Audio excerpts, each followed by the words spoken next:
right, Chris. Hey, Chris. It seems as though since the beginning of the playoffs, you're walking onto the mound, and could be a night in June against the Cubs or whatever. How much pride do you bring in bringing that calmness onto the field? And it seems like it transmits also to your teammates who maybe are in a situation where there's a little bit of nerves or jitter. Yeah, I would say you live and learn, and I would have to say the 2022 year with the Mets taught me a lot. Didn't think I handled that moment that well. Regretted a lot of things that I did in that game, how I approached that game, so then it turns into just a learning experience. And then you add George Springer, who's been there, done that, Max Scherzer, who's been there, done that, Miles Straw, and just a lot of veteran guys, and then you go into the confidence of our group, and it's just like, hey, just play our game, and that's it. So I'm not too concerned about trying to do too much and things like that, so I would say it's just that. Far back in the right center aisle, Ben. Hey, Chris.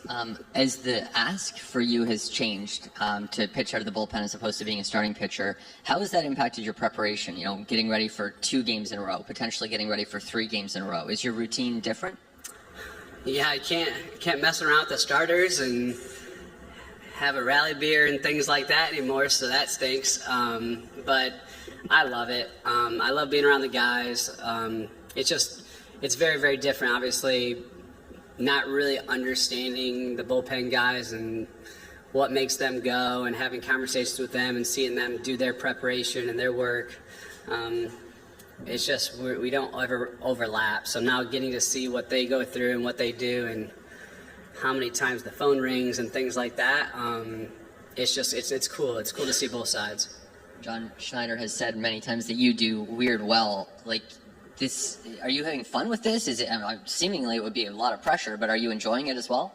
Yeah, I mean, again, I just look back to 2022, and I just prayed many, many, many times to get back in this moment. Obviously, the World Series was the biggest goal, but at the end of the day, it was just like, give me one more chance. Like, whatever that means, give me one more chance. And sure as heck, we got it. So I'm just trying to have fun in the moment. I'm not trying to go crazy. I'm not trying to be World Series MVP, and that's Vladdy and George and all those guys' job to win. But overall, I'm just trying to be me, and whatever they need out of that, I'm willing to do. One row ahead to Shy. Hey, Chris. As you've watched Vladdy over the course of this month take his at-bats, just from a pitcher's perspective, the way you think of things from your vantage point, how have you seen him control at-bats, and how does that impact pitchers who are trying to attack him? Yeah, I mean, I think I've talked about this yesterday, I believe. It all blends in together, I'm sorry. But there's so many games throughout the year. And the reality is Vladdy's going to probably play every single day unless he really needs a day off. So sometimes we have an understanding that Vladdy's going to go 75%, or Dalton Varsho in center field, who's ran 4 miles that game kind of thing, is going to go 75%. So we might give up a double, or Vladdy might not be able to go first to third, and then his at-bats might be, hey, I'm going for singles and doubles. But then all of a sudden, Vladdy's kind of able to turn it into 100%. I'm going full go, and this is kind of what we expect. He doesn't try to do too much, but when he's going full go, man, I don't know there's many players in the world that I'd rather have than him. So I would say it's just the time of year. You have everyone seeing the light at the end of the tunnel, so to speak, of we have 3 games left. Obviously, playoff start. We don't know when we're going home or how we're going home or whatever it may be. So it's just you get everyone's best effort. So, yeah, very happy to have Vladdy on our team. I'll just stay in the same row with Rob. Hey, Chris. Opposite question to Ben's about preparation. What about recovery in this role? And how fresh is your arm after pitching 2 innings? Yeah, I feel good.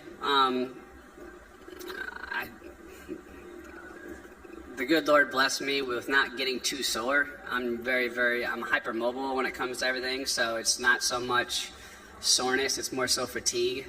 But it's the World Series. I don't think fatigue is going to be much of an issue, so I feel good. What that means for our team, we'll see. But overall, the next 3 games, I'll be ready to throw. Second row, your left, Chris. Ron. In the recovery, are you doing anything differently with ice and the electric stimulation and the red light machines? Luckily for us, we basically have every option, and I'm probably using every option, along with a lot of the other old guys on our team. So yeah, I mean, you name it, we're using it. So Different pitching every day than what you would. no, it's just I have to use it every day. Like for the most part, like recovery wise, like for me personally, it's cardio and recovery the day after I start, and then overall I feel pretty good. Now it turns into an everyday thing, so it's just more that I have to do, but at the end of the day, it's okay. And you mentioned rally beard. What was the genesis of that? Baseball, everyone does that, I think. No, but this season, was it specific or? No, that's been going on way before I was born, I'm sure. So yeah, it's just whenever the offense needs a run, we're gonna have one. Unfortunately, I can't now. Across the aisle to your right, Mike. Chris, when you say you regretted everything about that 2022 start with the Mets, what specifically, should you have done differently, or how could you have approached it differently? Yeah, I just felt like I tried to do way too much. I mean, coming from Oakland, and yeah, I know I made postseason starts, and I've pitched in the postseason, but then you look back and it was like, no, it was COVID, and then it was just different. And then you threw me into New York, and I thought I was ready. Then looking back, I was like, dang, I wasn't ready for it. Like mentally, I didn't really know how to prepare for it. Physically, I did not like where I was at in that moment.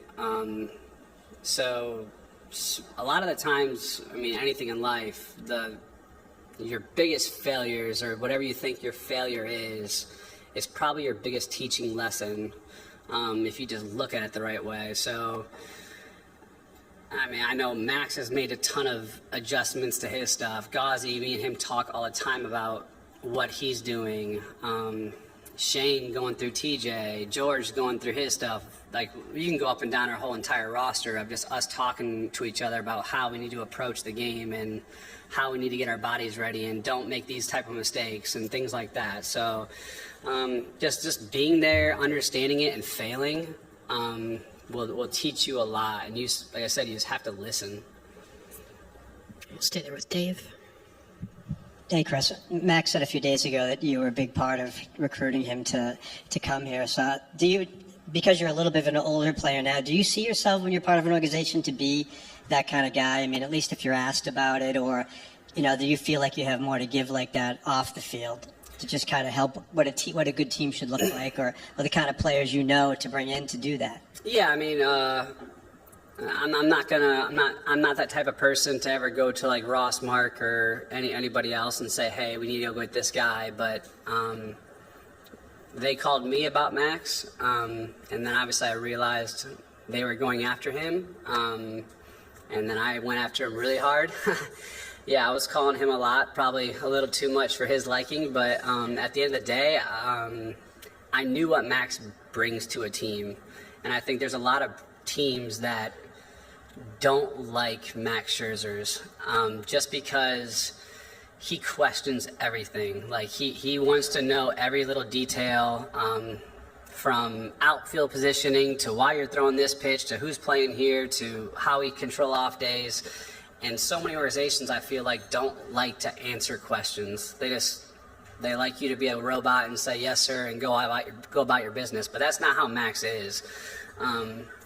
So in knowing that, I thought this is kind of exactly what this organization needs. Like we need a veteran player that questions everything, because I think the more and more you talk through things from a player standpoint to a front office, the better the team is, because then the team buys in, the team understands what's going on, or why these moves are being made, or things like that. So yeah, I told Ross this is going to be a headache for you having Max Scherzer, and then I told the pitching staff about him, and I told the coaching staff, like, this is this is a guy that's going to stir a lot of pots. But everyone was on board for it. I give full credit to Ross and Mark and all those in our entire front office, just saying this is what we need, this is what we want. So everyone looked at Max, the 41-year-old that might end up on the IL a couple times, and they don't understand the true value of having that veteran guy that knows what it takes to win, and then he might teach you a thing or two along the way too. Do a couple last quick ones because Kevin is here. Rowan on your left. Okay. Hey, Chris. Oh, up here. Bullpen units are generally pretty tight-knit groups. I'm curious what sort of the process, especially after a full year, I'm curious what the process has been like kind of meshing with that group and sort of how you're spending your time during games. Yeah, I would say for the most part your answer would be, your question would be correct in the aspect of bullpens are tight-knit, but we just have something a little bit different here where I kind of walked into a bunch of friends that I've already had, so I already kind of constantly messing around with them, talking crap to them, things like that, hanging out with them off the field. So it wasn't so much of me coming into a new team or kind of thing, so to speak. I knew all these guys, I knew what they do, understand who they are as people. So it was more so hey, I'm here to help y'all, whatever that means. Same with Lauer. Let's just go win. It don't really matter who does what. I don't care about your stats. Let's go win. I'll finish quickly with Mike on your right. With Max, whether you think you are knowing him or not, he gives you a lot of credit for being one of the reasons why he's here. You guys weren't teammates very long. How did you form that level of bond that you could influence him so much? Yeah,